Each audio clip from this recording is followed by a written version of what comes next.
Today we're diving deep into the gun carried by wisecracking, street-smart Axel Foley in Beverly Hills Cop. Eddie Murphy's second ever movie helped cement him as a movie star, and Axel's sidearm has its own fascinating history. Let's explore why this gun became a Hollywood icon while also serving militaries worldwide for nearly a century. Hello and welcome to Hollywood Guns. I'm your host Wilson. Whether you're into action flicks, classic thrillers, or unforgettable TV shows, this is the place where movie magic meets real-world firearms. Ladies and gentlemen, this is my favorite handgun platform. I present to you a classic virtually unchanged for 90 years, an icon, one of the OGs, the Browning High Power.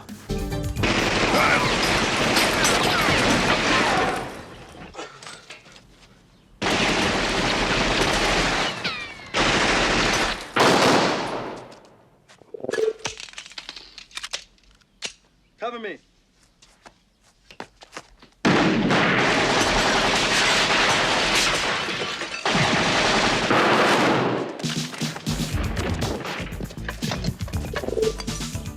Police! You're all under arrest!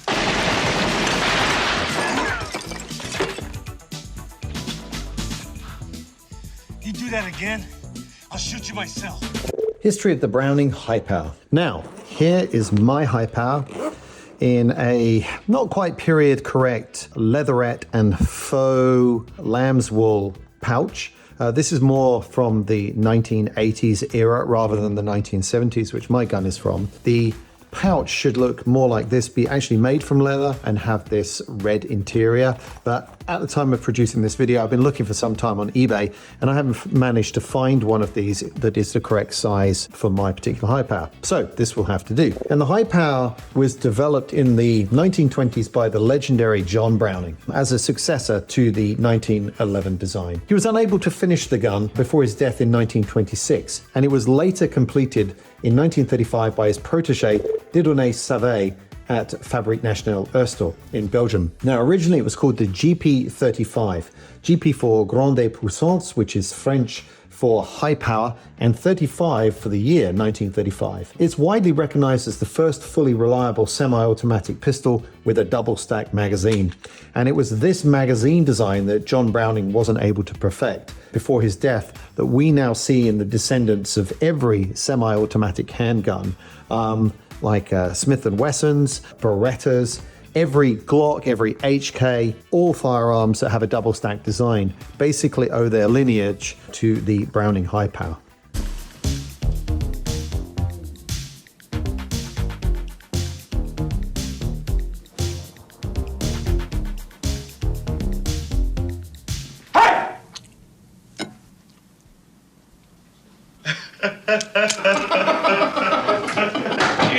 And let me just take a second to show you how closely related all the magazine designs are in these particular guns. Now, just take a look at the dimensions. Here is your high power magazine, your Smith & Wesson Model 59 magazine.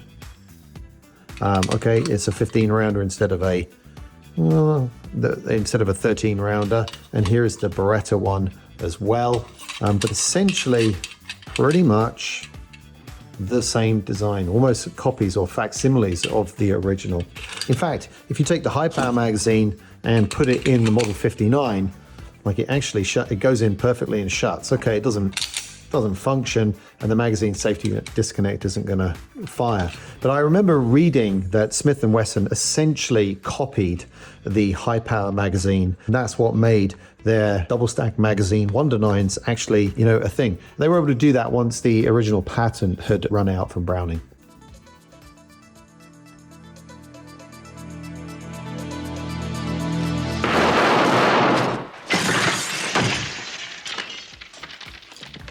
Now, this double stack magazine design effectively almost doubled the carrying capacity of guns of that era. The 1911 carried 7 rounds, and then suddenly the Browning High Power came on the scene as its successor with a whopping 13 rounds. So it's no surprise that the High Power quickly found favor amongst the military and law enforcement of many countries across the decades. And it's still in service almost 90 years later. You know what? This just wasn't any sidearm. This served in the military of 50 different nations, making it one of the most widely used pistols in history.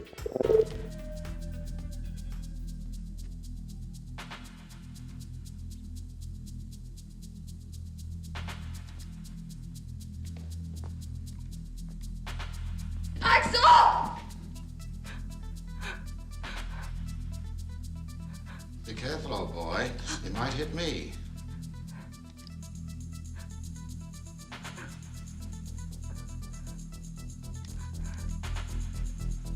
Freeze!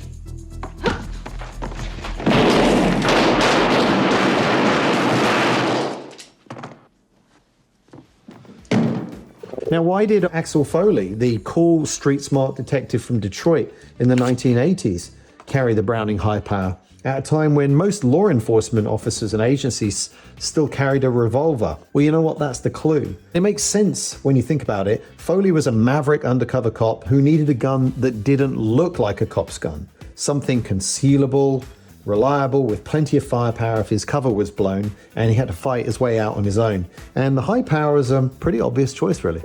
Over 90 years, there have been numerous FN authorized licensed manufacturers like Inglis in Canada, FEG in Hungary, Mauser in Germany, and FM in Argentina, as well as many other clone companies like Gerson and Springfield Armory recently, who have made high powers. However, the original FN guns boil down to four main variants. The original GP35 featured an internal extractor, with production during World War II split between Inglis of Canada for the Allied forces and FN in occupied Belgium for German use, where it was designated as the Pistol 640B.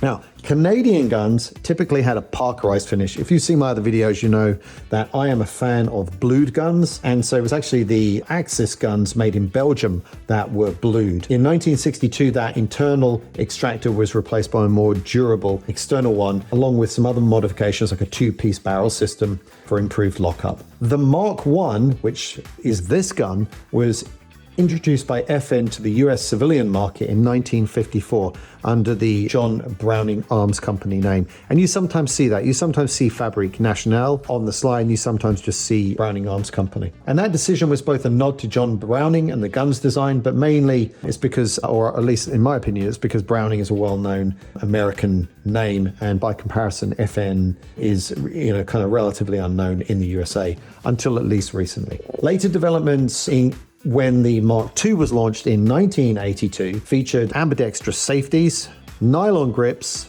which replaced these beautiful walnut grips, and 3-dot sights. That would have been on the carry model. Mine has the target sights. And then the Mark III, released in 1989, added a firing pin safety and a black epoxy finish, which, again, I'm not a fan of. But the main difference, I would say, is from a collector's perspective, because these guns were assembled in Portugal as opposed to being manufactured fully in Belgium. And, that was as a result of FN seeking to reduce production costs. That's a movie we've seen a lot before, isn't it? So I'm not sure if the Portuguese guns are of the same or lower quality than the Belgian-made guns, but from a resale perspective, they're certainly cheaper. And as a collector, I would say a little bit less desirable. I own a few FN firearms. I consider them to be a top shelf manufacturer. So when I'm spending a premium on a gun, I want it to be made in the original factory. HKs should come from Germany. I think FN should come from Belgium, in my humble opinion. But hey, I'm probably just a gun snob. So my gun is what they call a C series, and these were made from 1969 to 1975. You can identify their model year immediately by the first two digits of the serial number before the C. So mine is obviously a 1972 model. Let me just bring in the catalog at this particular point. So this is the 1972 catalog. These documents are fabulous. Again, I've said this before, but this is marketing material from a bygone era. We don't see this anymore in the age of the internet. But anyway, here's the 1972 price list, and a high-power standard edition with the carry sights for $137.50. The one with the adjustable sights, the tangent sights that mine has, sold for $151. That, in today's money, in 2024, is about $1,000 roughly. So considering that these guns regularly sell in the used market for $1,500 and above, certainly provides a good hedge against inflation if you're a firearms investor. In fact, you could probably even make a little bit of a profit on it. But at the same time, these are fantastic, beautiful pieces to observe from an art perspective, and they're a great tool should you want to go out and shoot them, or if, God forbid, you had to defend your life. prop used in the movie versus my example. In Beverly Hills Cop, Axel Foley either has a Mark I just like mine or a Mark II with one exception. He has the carry model with the low profile fixed sights, whereas I have the target model with the adjustable rear sights and the high blade front sight. Because of the movie and aesthetically, for years I searched for a reasonably priced high power with the carry sight, so it would be the same as Axel Foley's, but one day I just came across this one. It was just in really great condition, and it was probably about 30% less than it could have been, and so I jumped on it. My experience with the Browning high power. Now, I mentioned in the opening monologue that the high power is my favorite handgun. Why? In a word, quality. C&T series high power slides and frames are forged, and this is a process where the metal is heated and shaped under extreme pressure, resulting in stronger, denser components. And forging is another hallmark of Browning designs like the 1911, and is far more expensive and time-consuming than later casting manufacturing techniques. Now, when you hold the high power and compare it to other guns of the 70s and 80s, it is noticeably thinner, shorter, and smaller in most dimensions.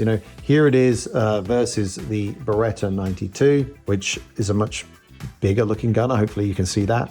And here it is against the Model 59, which is much fatter, especially around the grip. You can really feel the extra density, and a heavier weight translates to less felt recoil. I also love the grip. Other double-stack 9mm pistols from the era, like this Beretta 92 or 59, have kind of got bulkier or deeper grips that are harder to wrap your hand around. I guess the high power's grip is kind of counterintuitive. It's boxy. It doesn't appear to be ergonomic at all, yet it feels great in the hand. And all of this quality contributes to something called pointability. What's that? Well, the high power feels balanced, and so it naturally points where you would expect it to. With many other guns, it takes me a second, when I bring the gun up, to align where my hand is pointing to where my eyes are looking. And with the high power, the sights just seem to line up perfectly as soon as I bring the gun up. What does this translate to? Well, faster and more accurate shots, because you spend less time aiming the gun. At first, I thought that this just might mean that the high power fits my hand well and other guns don't, but I also experienced this with a single stack 1911.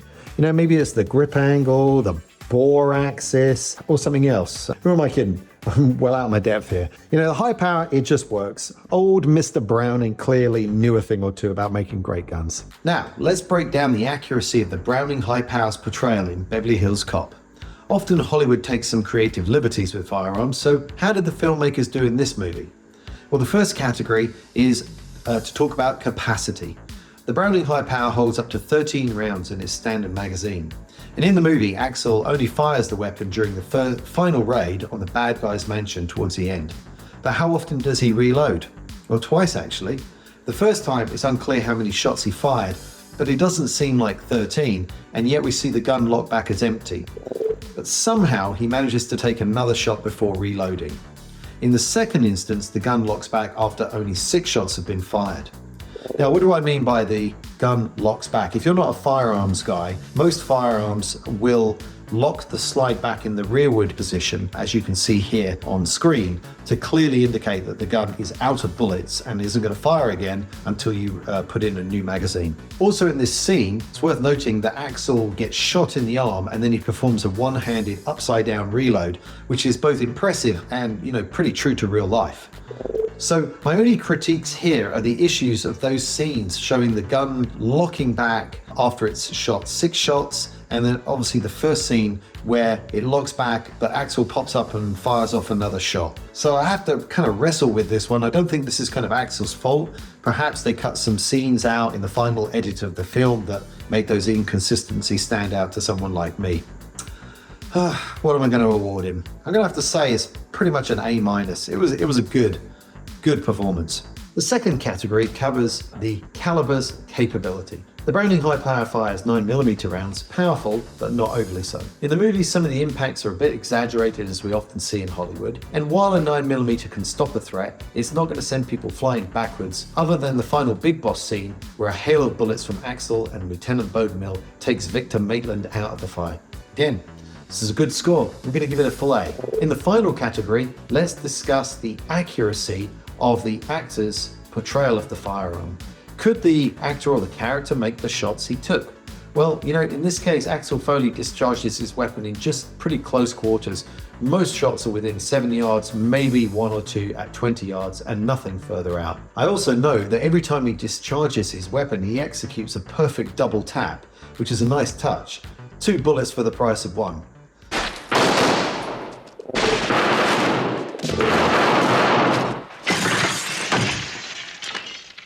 So, wow, another great A. So, who would have thought it? Axel Foley and Beverly Hills Cop, a comedy. 2 A's and an A minus. How do you average that? A or A minus? Oh gosh, I guess I'm gonna have to just mark it down and say grade A minus overall for realistic gun portrayal. This is some kind of joke, right? The Browning high power didn't just make waves in Beverly Hills Cop. It appeared in a wide range of films and TV shows before and after. Although I'll argue that Beverly Hills Cop was the first Hollywood blockbuster, at least from my generation. Because the gun dates from 1935 and was used by the Axis and Allied forces in the Second World War, it appeared in many war-inspired movies from the 1960s through to the 1980s. It also had a brief appearance in 2 early Bond films, Dr. No and The Man with the Golden Gun. But its first big movie star appearance was actually the exact model my one is, with its tangent sights, and very possibly the same year of manufacture. In 1973, Serpico was released, starring a very young Al Pacino in only his second movie. So far, the high power has appeared in over 150 movies and many TV shows, including being one of the regular sidearms of choice of the Soldiers of Fortune in all seasons of the A-Team.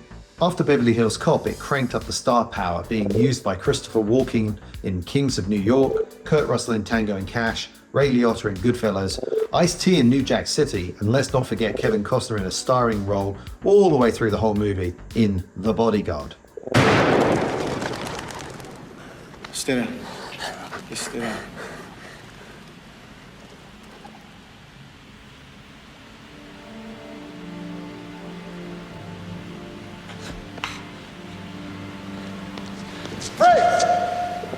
The Browning high power rounded out the 20th century in the final year, 1999, with a brief but very memorable role in a movie which is going to be a subject of about 10 future Hollywood Guns videos. A smorgasbord of firearms content, it was Switch's gun in The Matrix. Get in.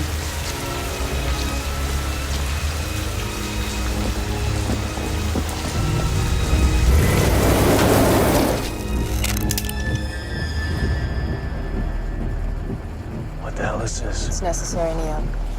For our protection. From what? From you. Take off your shirt. What? Stop the car.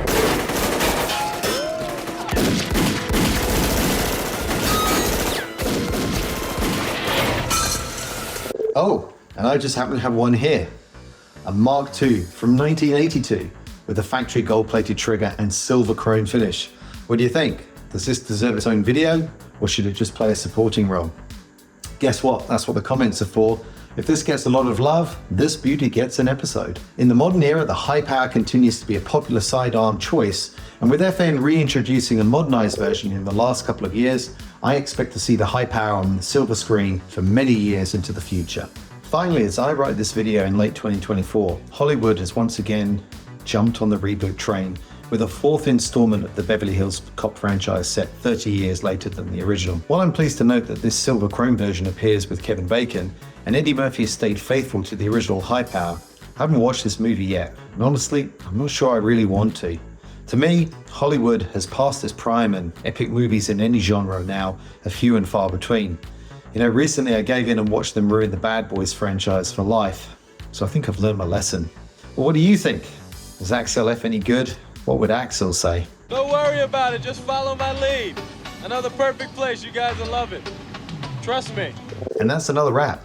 Thanks for watching this episode and staying to the end. If you enjoyed this deep dive, please send me a comment. The algorithm loves that, and it will in turn promote the channel to a wider audience, which helps keep my motivation up to produce more episodes. Also, tell me what movies and firearms you would like to see me tackle next, and don't forget to check out my other videos. Please hit the like, subscribe, and bell icon button so you get alerted to when I publish the next episode. That's it. Peace out. Very good. Great.